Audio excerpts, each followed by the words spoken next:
नमस्कार मंडळी, मी प्रमिला तेलंग। आज मी तुम्हाला रावस आणि बांगडा फ्राय करून दाखवणार आहे। त्यासाठी इथे रावस आणि बांगडा घेतला आहे, स्वच्छ धुवून साफ केला आहे, त्यावर चिरा मारला आहे, मीठ घेतले, हळद घेतलेली आहे, त्यावरती लाल तिखट घातलेलं आहे, बघू शकता तुम्ही।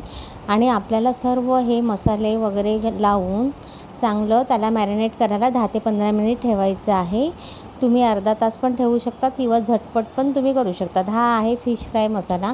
तुम्ही या मसाल्याने तंदुरी पण फ्राय करू शकता, चिकन फ्राय करू शकतात, लॉलीपॉप पण बनवू शकता।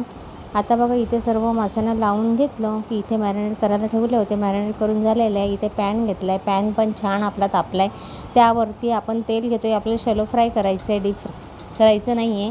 फ्राय करण्यासाठी रवा घेतला, त्यामध्ये घेतलेला आहे तांदळाचे 2 चमचे पीठ घेतलेलं आहे, 2 चमचे, आणि थोडंसं मीठ, ते मिक्स करायचं। म्हणजे कसं मच्छीला वरचं आवरण असं चांगलं कुरकुरीत होते मच्छी हे सर्व लावल्यामुळे, रवा आणि तांदूळ। हे बघा आता पॅनवर तेल टाकून तापलेलं आहे आपलं तेल छान।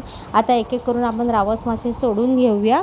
आणि बघा सर्व सोडून झाल्यावरती आपण एक बाजू चांगली पूर्ण होऊन द्यायची, दुसरी बाजू चांगली होऊन द्यायची, अलटपलटसारखं करायचं नाही। एक बाजू झाली का दुसरी बाजू पलटी करायची। हे बघा इथे छान आपले मासे फ्राय झालेले, अगदी कुरकुरीत। कशी वाटली तुम्हाला मासे फ्राय करण्याची पद्धत ते नक्की कमेंटमध्ये सांगा।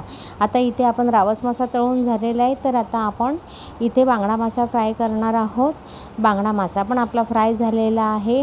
व्हिडिओ कसा वाटला ते नक्की कमेंटमध्ये सांगा, एक लाईक करा। धन्यवाद।